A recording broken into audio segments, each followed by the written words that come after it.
الحمدللہ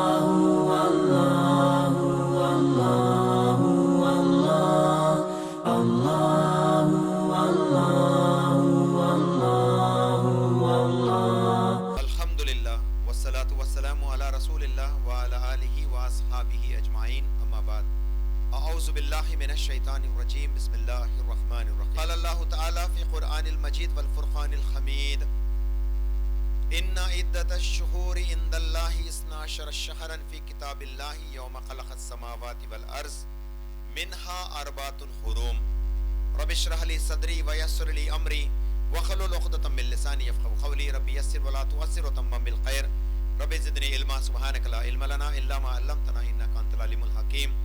معزز و محترم برادران اسلام، پردانشین خواتین، میں آپ تمام لوگوں کا ہفتہ واری ہونے والے اس درس میں اسلامک طریقے سے استقبال کرتا ہوں۔ السلام علیکم ورحمۃ اللہ وبرکاتہ۔ اللہ سبحانہ و تعالیٰ کی سلامتی، رحمت و برکت آپ تمام لوگوں پہ۔ تمام تعریف لائق و زیبا ہے اللہ سبحانہ و تعالیٰ اکیلے کے لیے، جس نے ہم سب کو پیدا کیا۔ اللہ وہ ذات ہے جو آج ہمیں یہاں پہ جمع فرمایا کہ ہم اللہ تعالیٰ کی باتوں کو سنیں، سمجھیں اور اس کے حساب سے اپنی زندگی کے حالات کو سدھاریں۔ اللہ سے دعا ہے کہ اللہ تعالیٰ ہم سب کو آج یہاں پہ بیٹھنے کو قبول فرمائے اور اس کا اجر ہمیں دنیا اور آخرت دونوں میں عطا فرمائے، آمین یا رب العالمین۔ برادران اسلام، جو عنوان ابھی اس مہینے کی فضیلت کے تعلق سے بتائی گئی، یہ ہے رجب کے مہینے کی فضیلت کہیں یا حقیقت کہیں، یہ ہم جاننے کی کوشش کریں گے۔ رجب کے مہینے کی فضیلت صرف ایک ہے جو قرآن بیان کرتی ہے۔ اللہ تعالیٰ فرماتے ہیں سورہ توبہ سورہ نمبر 9 کی آیت نمبر 36 میں، بسم اللہ الرحمن الرحیم، ان عدۃ الشہور عند اللہ 12 شہرا۔ اللہ سبحانہ و تعالیٰ نے جب سے آسمانوں اور زمینوں کو بنایا، اللہ کے نزدیک صرف 12 مہینے ہیں اور ان میں سے 4 حرمت والے، منہا اربعۃ حرم۔ اللہ فرماتے ہیں کہ اس میں 4 حرمت والے ہیں، عزت والے مہینے ہیں۔ اور اسلام میں کسی مہینے کو عزت اس لیے دی گئی تاکہ اللہ سبحانہ و تعالیٰ اپنے بندوں کی سہولت دینا چاہتا تھا۔ کیسے؟ جب سے ابراہیم علیہ السلام نے بیت اللہ کی تعمیر فرمائی، اس وقت سے لے کر آج تک اور قیامت تک انشاءاللہ تعالیٰ اس گھر کی، اس اللہ کے گھر کی طواف کے لیے لوگ دنیا کے دور دراز کونوں میں سے آئیں گے اور دور دراز سے سفر کر کے آئیں گے۔ اب تو ہمارے پاس ٹراولنگ بہت آسان ہو گیا، کچھ گھنٹوں کے سفر میں ہم دنیا کے کسی بھی جگہ سے جو ہے مکہ کو پہنچ جاتے ہیں، لیکن اس وقت میں بہت لمبے سفر کے بعد یہ کام انجام ہوتا تھا۔ تو لوگ دور دراز سے سفر کر کے، جیسے کہ اونٹوں کے اوپر، گھوڑوں کے اوپر، پیدل چل کے، اور اس طرح سے جو بھی سواری اس وقت مہیا تھی، خچر کے اوپر اس طرح سے آیا کرتے تھے، اور یہ آنے کے لیے بہت لمبا وقت لگتا تھا۔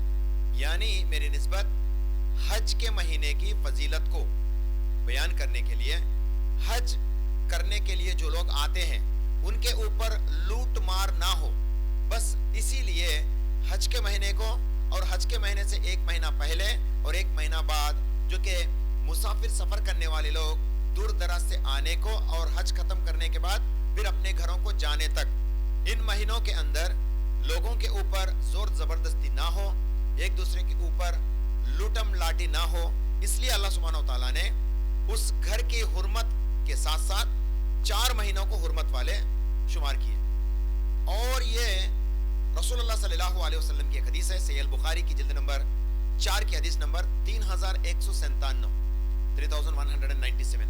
اللہ کے نبی صلی اللہ علیہ وسلم فرماتے ہیں، یہ جو 4 حرمت والے مہینے ہیں ان میں 3 پے در پہ آتے ہیں، یعنی ایک کے بعد ایک آتے ہیں، جیسے کہ ذی القعدہ یعنی بقرعید سے پہلے کا مہینہ، ذی الحجہ، محرم، یہ 3 مہینے پے در پہ آتے ہیں، سنگت سنگت سے آتے ہیں۔ اور چوتھا جو مہینہ ہے رجب کا مہینہ، تو یہ 4 مہینے کو اللہ سبحانہ وتعالیٰ قرآن کے اندر حرمت والے شمار دیتے ہیں۔ یہ کس لیے؟ کیونکہ یہ 3 تو ہم جانتے ہیں کہ ذی القعدہ میں لوگ دور دراز سے سفر شروع کرتے ہیں، پہنچتے پہنچتے 1 مہینہ لگ جاتا ہے اور حج کے مہینے میں داخل ہو جاتے ہیں، اور پھر حج ختم کرتے ہیں، پھر اپنے گھروں کے لیے واپس چلے جاتے ہیں، جاتے جاتے دوسرا مہینہ بھی لگ جاتا۔ تو اسی لیے ان لوگوں کے سیفٹی کے لیے اللہ سبحانہ وتعالیٰ نے ان مہینوں کو حرمت والے بنائے۔ پھر رجب کا کیا معاملہ؟ تفسیر ابن کثیر کے اندر لکھا جاتا ہے کہ رجب کے مہینے میں اکثر لوگ جو مکہ کے ارد گرد رہتے تھے، وہاں کے لوگ عمرہ کو زیادہ پسند کرتے تھے، یعنی تجارت کے ساتھ ساتھ دور دراز سے جو ہے لوگ آتے تھے عمرہ کرنے کے لیے، وہ اس وقت کا عمل تھا. لیکن رسول اللہ صلی اللہ علیہ وسلم نے جب یہ شریعت اسلام کو لایا تو اس لیے اس کے اندر کوئی ایسی ٹھوس ثبوت اتھینٹیکلی ثابت نہیں ہے جس کے اندر یہ کہا جا سکے کہ رسول اللہ صلی اللہ علیہ وسلم نے رجب کے مہینے میں عمرہ کیا ہو. ایسی کوئی ٹھوس ثبوت موجود نہیں ہے. تو اس لیے یہ ہمارے لیے سنت بھی نہیں ہے کہ اس وقت ہم عمرہ کے لیے جائیں. یہ تو وہ پرانے زمانے کے لوگ جو کہ حضرت ابراہیم علیہ السلام سے رسول اللہ صلی اللہ علیہ وسلم تک کا جو وقفہ تھا، جو پیریڈ آف ٹائم تھا، اس ٹائم کے اندر رجب کے اندر لوگ جو ہے دور دراز سے سفر کر کے حج عمرہ کرنے کے لیے آتے تھے. تو اسی لیے ان 4 مہینوں کو حرمت والے شمار کیا گیا. یہ تفسیر ابن کثیر کے اندر اور most authentic resources what we have in Islam یہ ہمیں ملتی ہے بات. اب ہمارے ماحول میں رجب بولے تو کیا ہو؟ کنڈے کا عید. رجب کے کنڈے کیا ہے مطلب؟ یہ تقریباً اسٹیمیٹڈلی 100 سال یا 120 سال پہلے شروع کیا گیا. سو مسلمان ماحول کو برباد کرنے کے لیے، بگاڑنے کے لیے شروع کیا گیا سو ایک طریقہ تھا جو آج سنی اسلام بھی، جو سنی مسلمان ہیں، یعنی جن کا صحابہ کرام پر متفقینہ طور پر ان کی عزت و آبرو کے لیے ہمارے طرف سے عزت ہے، تو ایسے لوگوں کو سنی کہا جاتا ہے. جو لوگ رسول اللہ صلی اللہ علیہ وسلم کے صحابہ میں سے کسی ایک کو بھی گالی گلوچ دیتے ہیں، یہ لوگ سننے میں شامل نہیں ہوتے، یہ لوگ شیعہ ہیں. اب یہ شیعہ علی کے چند لوگوں نے حضرت معاویہ رضی اللہ تعالی عنہ کے وفات پہ، جو کہ وہ لوگ حضرت معاویہ سے نفرت کرتے تھے. حضرت معاویہ کون؟ رسول اللہ صلی اللہ علیہ وسلم کے کاتب وحی. محمد صلی اللہ علیہ وسلم پر وحی نازل ہوتا تو وہ وحی لکھ لیا کرتے تھے. محمد صلی اللہ علیہ وسلم کے سالہ بھی رشتے میں ہوتے تھے، رشتے میں وہ سالہ تھے. ابو سفیان کے بیٹا معاویہ ابن ابی سفیان. تو میرے حضرت معاویہ اسلام کے 6 خلیفہ تھے، یاد رکھیے گا، 6 خلیفہ تھے. 6th خلیفیٹ of Muslims. پہلے 4 تو ابو بکر، عمر، عثمان، علی، 5ویں حسن بن علی اور 6 حضرت معاویہ. یہ حضرت معاویہ رضی اللہ تعالیٰ عنہ کا بڑا مقام ہے. اللہ کے نبی محمد صلی اللہ علیہ وسلم نے ان کی خلافت کے تعلق سے بھی جو ہے پیشن گوئیاں فرما چکے تھے، اور اسی طرح سے وہ وجود میں بھی آیا الحمدللہ. تو بہرحال یہ حضرت معاویہ سے دشمنی رکھتے تھے شیعہ لوگ. تو یہ لوگ کیا کرے، حضرت معاویہ کے ڈیتھ اینیورسری منانے لگے. یعنی حضرت معاویہ کا جب انتقال ہوئے، وہ رجب کے مہینے کے 22 تاریخ تھا. تو وہ لوگ کیا کریں، اس مہینے میں جو کہ حضرت معاویہ کا انتقال ہوا تو ہم سب کو خوشی منانا ہے، تو لوگ کیا کرتے ہیں، اندر گھروں میں جاتے. اوپنلی کریں گے تو لوگ ناراض ہو جاتے اور گالی گلوچ دے دیتے، لڑیا شروع ہو جاتے. اس لیے وہ لوگ کیا کرتے ہیں، گھر کے اندر جاتے ہیں، سویٹ بناتے ہیں، میٹھا بناتے ہیں، اور گھر ہی کے اندر ایک ہانڈی میں رکھ کر وہ میٹھے کو وہیں پہ کھا کے اپنے ہاتھ دھو کے منہ پوچھ کے باہر آ جاتے ہیں. لوگوں کو کہتے کہ آج ہم بہت دکھ ہیں کیونکہ حضرت معاویہ کا انتقال ہو گیا، سو دن تھا آج بول کے. ایسا ایک رسم شروع کرے تھے اس وقت، جو کہ شیعہ علی جو حضرت معاویہ کیا، حضرت ابو بکر سے بھی یہ لوگ نفرت کرتے، حضرت عمر کو گالیاں دیتے، نعوذ باللہ. تو اس طرح سے صحابہ کرام کے اکابر صحابہ کرام کو جو یہ لوگ گالیاں دیتے ہیں، یہ سنی نہیں ہے، یہ غیر سنی لوگ ہیں. تو بہرحال ان لوگوں نے جو معاویہ رضی اللہ تعالیٰ عنہ اور دیگر اصحاب کرام سے گالو گلوچ دینے کا ایک جو سلسلہ شروع کیا، یہ رجب کے مہینے میں تھا. اسی رسم کو جو ہے ہمارے معصوم سنیوں کے اندر داخلہ کرا دیا. جیسے کہ بریلوی حضرات ہیں، سنیوں کے اندر بریلوی بھی ایک ایسا فرقہ ہے جو بریلوی جماعت کہلاتا، جن کے عقائد اہل سنی یا اہل سنہ والجماع کے عقائد سے بالکل مخالفت ملتے ہیں. تو ایسے لوگ ان شیعان علی کی اس ترتیب کو جو ہے اس طریقے کو اپنے اندر شمار کر لیے، اور یہ بھی وہ کام کرنا شروع کر دیا. اسی وجہ سے ہمارے سنی بھائیوں میں بھی لوگوں کے اندر یہ معروف و مشہور ہو گیا کہ رجب میں بھی ایک عید آتی ہے، کنڈے کی عید. رجب کے کنڈے اس طرح سے کہتے ہیں، حالانکہ یہ بالکل بدعت ہیں. اسلام کے مین سٹریم میں یہ بالکل بدعت ہے، اور ہر بدعت وَكُلُّ بِدْعَةٍ ضَلَالَةٍ وَكُلُّ ضَلَالَةٍ فِي النَّارِ. رسول اللہ صلی اللہ علیہ وسلم فرماتے ہیں اگرچہ میرے بعد میرے دین میں کوئی بگاڑ آ گئی، کوئی نئی چیز داخل ہو گئی تو یہ بدعت کہلائے گی، اور یہ ہر بدعت گمراہی ہے، اور ہر گمراہی जहन्नम के पाले हो जाएंगी, ये बोले।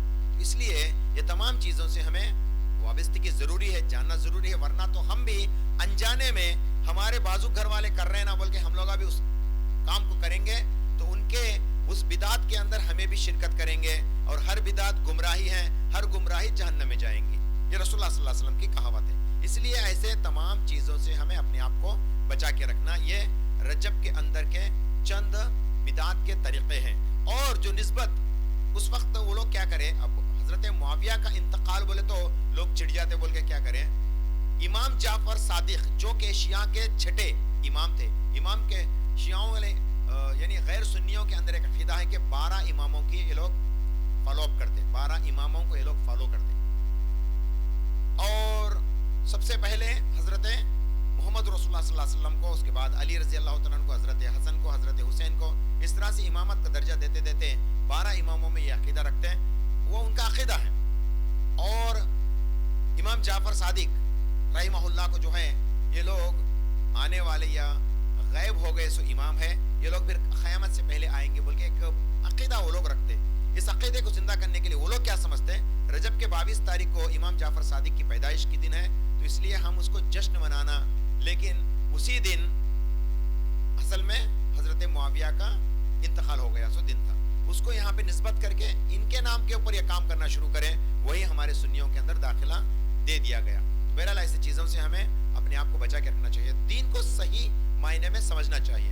ये रजब के कुंडे की हकीकत है, हालांकि इससे कोई फजीलत नहीं है। उम्रा करना, अब जैसे कि मैंने आपके सामने कहा कि रजब के महीने को उम्रा के लिए जो है मखसूस किया करते थे, लेकिन कब, मोहम्मद रसूलुल्लाह सल्लल्लाहु अलैहि वसल्लम से पहले का ज़माना। लेकिन मोहम्मद रसूलुल्लाह सल्लल्लाहु अलैहि वसल्लम आने के बाद अब किसी ज़माने की निस्बत नहीं चलेगी, कोई नबी की बात नहीं चलेगी, कोई तरीक़ा शुमार नहीं किया जाएगा सिवाय मोहम्मद रसूलुल्लाह सल्लल्लाहु अलैहि वसल्लम का। तो हमें और आपको चाहिए मोहम्मद रसूलुल्लाह सल्लल्लाहु अलैहि वसल्लम की सुन्नत तरीक़े को अमल करें।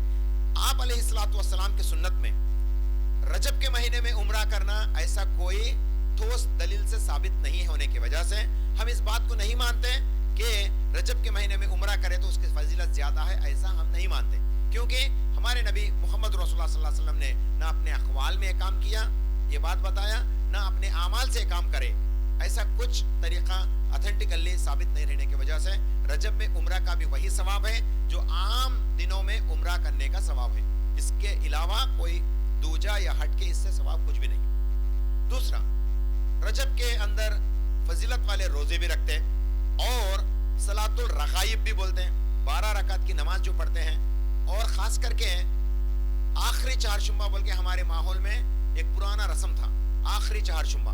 तो ये आखिरी चारशुम्बा का ये तफसीलात भी इसी रजब के महीने के ताल्लुक से भी निस्बत बताई जाती है चंद रिवायतों के अंदर। तो बहरहाल इसके अंदर सलातुल रगाइब जो पढ़ते हैं, यानी रजब के महीने के पहले जुमे के दिन वो रात शुरू होते ही 12 रकात नमाज पढ़ते हैं और इसको सलातुल रगाइब कहते हैं, यानी ये पढ़ना हमारे लिए बहुत फायदेमंद होता बोल के वो लोग समझते हैं। ऐसी कोई तफसीली शरई लिहाज से जो है इस्लाम के अंदर दाखिला नहीं है। तो बहरहाल ये सलातुल रगाइब भी कोई खास अमल नहीं है जो स्पेशली किया जाए, ऐसा भी कोई इस्लाम में अमल दुरुस्त नहीं है। दूसरी बात, रोज़ों के ताल्लुक से रजब के क्या कोई फजीलत वाले रोज़े हैं? इस्लाम में रोज़े इस्लाम में रोज़े रमज़ान के फ़र्ज़ हैं, सिवाय रमज़ान के अगरचे दीगर महीने में रहो वो सब नफिल कहलाते। मैं आपको एक के बाद एक तरतीब बताने की कोशिश करूंगा। रजब के महीने में सबसे पहले क्लियर करें कि रजब के महीने में ख़ास रोज़े जिसको रखना ज़रूरी है, जिसके ऊपर फजीलत है, जिसके ऊपर फ़ायदा है, ऐसा कोई तसव्वुर इस्लाम में सही सुन्नत से साबित नहीं है, नंबर 1। नंबर 2, रमज़ान के फ़र्ज रोज़े हैं, उसके बाद जो अच्छे रोज़े बताए जाते हैं वो हैं शाबान के रोज़े। शाबान के अंदर रसूलुल्लाह सल्लल्लाहु अलैहि वसल्लम से कई सारे अहादीस साबित हैं कि हज़रत आयशा रज़ी अल्लाह तआला अन्हा फरमाती है, अल्लाह के नबी मोहम्मद रसूलुल्लाह सल्लल्लाहु अलैहि वसल्लम को मैंने शाबान से ज़्यादा बढ़कर कोई दूसरा महीने में नफिल रोज़े रखते हुए नहीं देखा। मतलब रमज़ान के फ़र्ज तो वो उसकी जगह है, लेकिन नफिल रोज़े रखने की ज़्यादा से ज़्यादा कोशिश रसूलुल्लाह सल्लल्लाहु अलैहि वसल्लम की कौन से महीने में थी? वो शाबान के महीने में।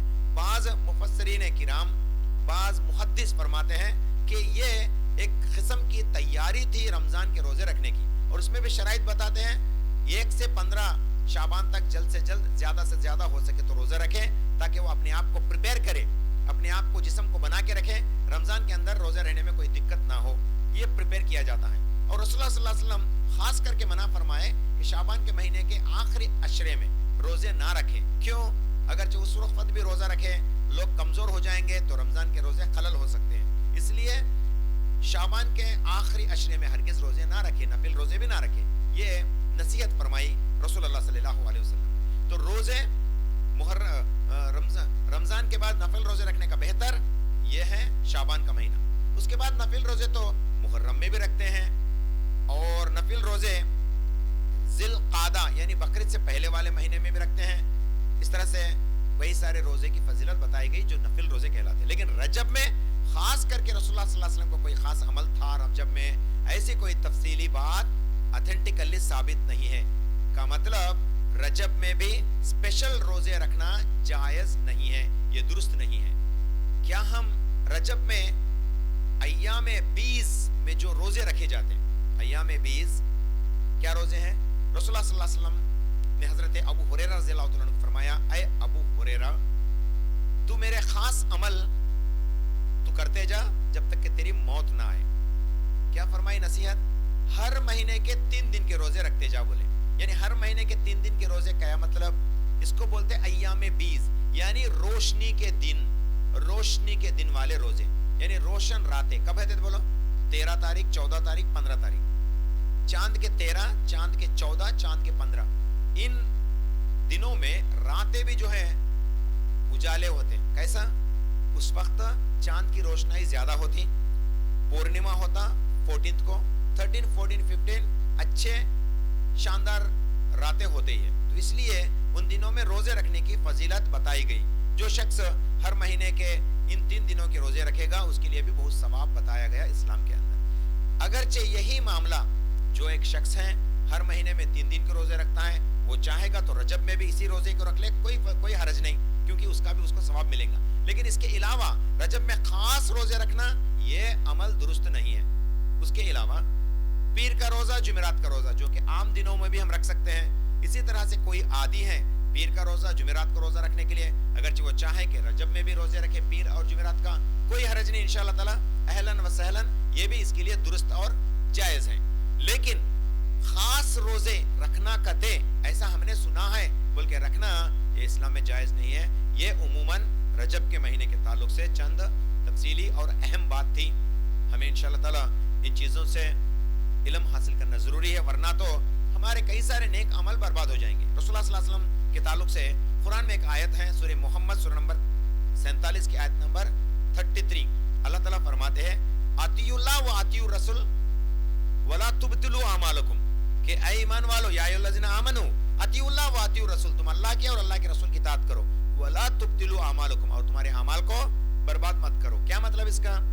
आपने अच्छा समझकर ये काम किया लेकिन हालांकि यह सुन्नत से साबित नहीं है तो उसका ज्यादा सवाब नहीं मिलेगा। इसीलिए चाहिए जो सुन्नत से साबित है उसको जानने की कोशिश करें। और ऐसा जानने की कहाँ पे ये मौका मिलता? IRES के लोग वही काम करते हैं, हमारी टीम वही काम रहती है इंशाअल्लाह ताला, ये लोगों को सही इल्म कुरान और हदीस के जरिए से हवाले देकर बताया जाए। तो इंशाअल्लाह ताला जुड़े रहिएगा और कुरान और हदीस की बातों को ज़्यादा से ज़्यादा जानने समझने की कोशिश करिएगा, ताकि हमारे आमाल में सहूलत और आसानी हो और हमारा आमाल बर्बाद ना हो और हमारे आमाल वही हो जो रसूलुल्लाह सल्लल्लाहु अलैहि वसल्लम से साबित हो। तो इन चंद बातों के साथ इस गुफ्तगू को मैं ख़त्म करना चाहूँगा। अल्लाह ताला से दुआ है कि अल्लाह ताला हम सबको कहने और सुनने से ज़्यादा अमल करने की तौफीक अता फरमाए, और अल्लाह सुब्हानहू व तआला हम सबको कुरान और सही हदीस को सुनकर समझकर उस पर भी हमें अमल शुदा बना दे, और अल्लाह ताला हम सबको माफ़ फरमाए। हमारे से पहले जितने भी लोग इंतकाल कर गए अल्लाह सुब्हानहू व तआला उन सबको माफ़ फरमाए। अल्लाह सुब्हानहू व तआला आने वाले दिनों में हमसे और ज़्यादा बढ़ चढ़ कर जो है दीन का काम लेता चले। अल्लाह से दुआ है कि अल्लाह ताला हम सबको दुनिया और आखिरत में खैर की ज़िंदगी अता फरमाए। अक़ूलु क़ौली हाज़ा अस्तग़फ़िरुल्लाह ली व लकुम व लिस्साइरिल मुस्लिमीन आमीन सुम्मा आमीन व आखिरु दावाना अनिल हम्दुलिल्लाहि रब्बिल आलमीन व अस्सलामु अलैकुम।